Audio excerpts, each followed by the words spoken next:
at 15. Yeah. The sweet, tender age of 15, you choreographed Beyonce's Ring the Alarm video. What was that? How did that? That's crazy. How did that? You want to know what's crazy? Another stamp to New York. She wanted to learn the chicken noodle soup. Wow. And this is, this when I was rolling around with the big hair, the fitted cap, you already know. Mm-hmm. You know what I'm saying? So who better to get it right you feel than me? you? So they called me because I was outside battling everybody. Like, it was up for everybody. So it's like they called me to come and do it, but you already know the Harlem, like, I'm about to throw wild other shit in there. Like, it's like, yo, she had one job. She just wanted to learn the chicken noodle soup. And I went in there and I was ready. Like, I wasn't like, I was like, hey, everybody, I'm ready to work. Let's go, boom, boom, boom. And she just started dying laughing. She's like, oh yeah, she's a star. Like, I was ready. We was chicken noodle soup and some more shit. Like, I was throwing in mad other shit. Like, maybe this, maybe this. Then she called me back for another performance that she had.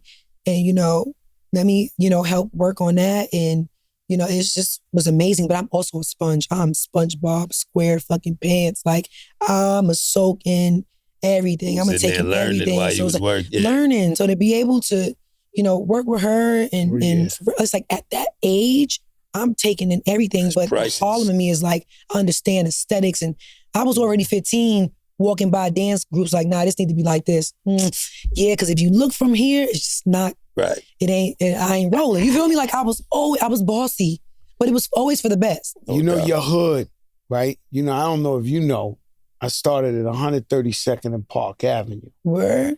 Yes, ma'am. Right by where the pimps and the hoes used to be and the free cheese was out there underneath the train. My man Chubby Love, he passed away. No, Chubby. My man Chubby Love, aka Gerard X, his sister's trying to get the block named after him. So you know the term where the basketball courts and the handball court where he used to say crack is whack. He used to be out there. So one day he pulls up, he's in a Ford Taurus, and he gets out the car. This guy's like 600 pounds. You have had to seen him when you was a kid. And he was this big, and he got out Louis Vuitton from the floor up. And I said, oh, shit, what's that? Because this guy 500-600 pounds. What the fuck? And he was like, yo, this Dapper Dan. He was like, yo, I was like, what? He took me to Dapper Dan. When I was 14, I got my first Dapper Dan. Because Gerard X, I never seen no shit like that. He get out the car go up. He goes, and the motherfucker Louis Vuitton all the way up. And that guy took me to Dap, Gerard X. And so when I realized you're from that same hood right there, very important. Growing up so hard though, right? Like growing up in that area, because you go to that school across. You went to that school right there? What school? The school right around the corner. Yep. What's that school right there? What? Oh my God, they go to PS30. Yo, they got fucking... I was a menace in PS30. They got like metal detectors and shit, TSA in that school. My man's wife was the principal. She had me go talk to the kids. I never seen no shit like that. They had the metal detectors with the cop in the front. They still got pimps and shit and all that over there. But growing up so tough, right? To be so polished and to get to where you're going and where you at now, what does that feel like? When you come back to the city, I seen you with Bevy. Yeah. I love Bevy. I love Bev. Yo, you know what time it is with Bev and all that? Yo. Who don't know Bev? Everybody knows from the Bev. city. You don't know. Well, I seen you with Bev. I was like, and it is true. It is like kind of like a homecoming. It is. Yeah. I know Teyana. It's crazy. I'm looking at your daughter right now, and I think I met you about that age. Yeah. About that age. Yeah. And I'm in Harlem coaching at the Rucker, and you pull up in that world famous bike of yours. Yeah. And the reason why there's such an ill... First time I ever met her, she had that bike. She was on the bike too? Yeah, that's crazy. Around the same time? I don't know if it's the same, but when I ever first seen her, she was on the bike. I'm like, Pick, who's that? Like, nah, that's T. You know what's crazy is I meet so many people, right? I've been doing this 30-something years, and I met so many people who told me, Joe, I'm going to be rich. I'm going to be a billionaire. Even Angie Martinez laughs at me Because she said the first time I met her, I was like, yo, I'm going to be the biggest. I'm fat. And she was like, yeah, right. Yeah. And so you, out of nowhere, you pull up on me and you like, yo, I need to meet Pharrell. Like, you got to introduce me to Pharrell. I'm going to be his next artist. And I'm like, yo, this girl, she flies, she little, but I mean, she got big dreams. And to see everything you ever predicted at that age to come to fruition, how did you know? Because you had to know when you was young. Like, how did you know? Did you say, yo, I'm special? God made me special? Because for real, though, you have to have a certain type of blessing and confidence to just predict all that in the future and it actually to come true. I mean, first and foremost, I got a lot of prayer warriors. That's first. I feel like I'm covered, you know? But secondly, I think it's just some cocky Harlem shit. Like, that's just Harlem shit in general. We understand aesthetics and vibes and what things are supposed to look like, but I've always been very intentional, even at a young age. So it's kind of crazy to see Junie now speak the same way, you know? But it's kind of like, seeing you, like, that was a big thing for me. I'm like, yo, what's up?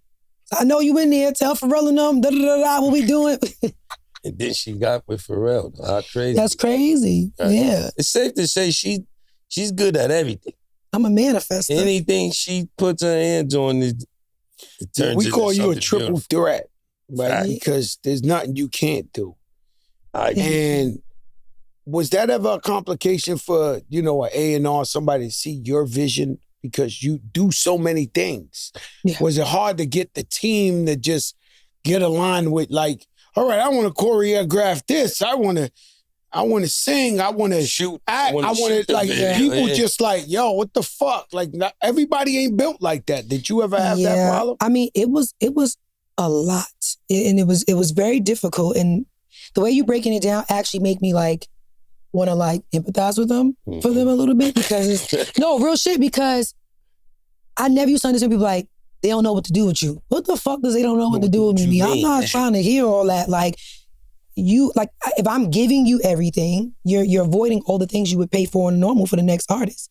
So I used to think it was easier having an artist that knew what the fuck they wanted. I used to walk into the label with the old school mood board, like cut out pictures and like glue to a cardboard box. Like, I had the vision. So it's like, if everything is literally laid in your lap, how you saying you don't know what to do? Yeah, how you saying you don't know what to do? But to your point, if it's like a robotic system and they're stagnant in their comfort is, here's a standard. We do this with all our artists. So because we do this with all our artists, then no other way is the right way.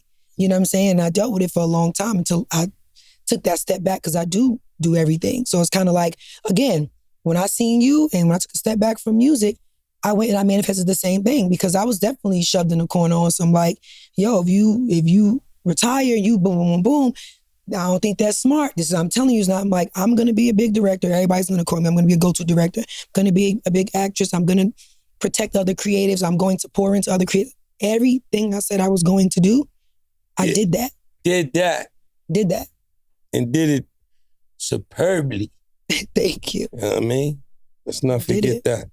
But that's all a part of that faith walk.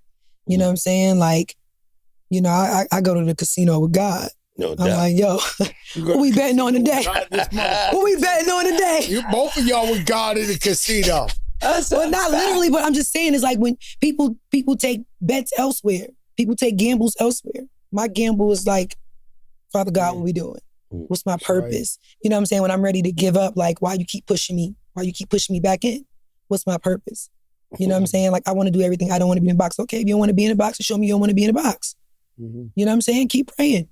Keep having conversations. You got to communicate. You got to over-communicate. Over-communicate. So, like, with over-communicating, then he's more clear on what I want. He can lead me in that direction, because he ain't going to throw it in my lap. You know what I'm saying? So I've always took my gamble, you know, within my faith. You know, it's weird terms. When you over-communicate, you can overstand. I understand that.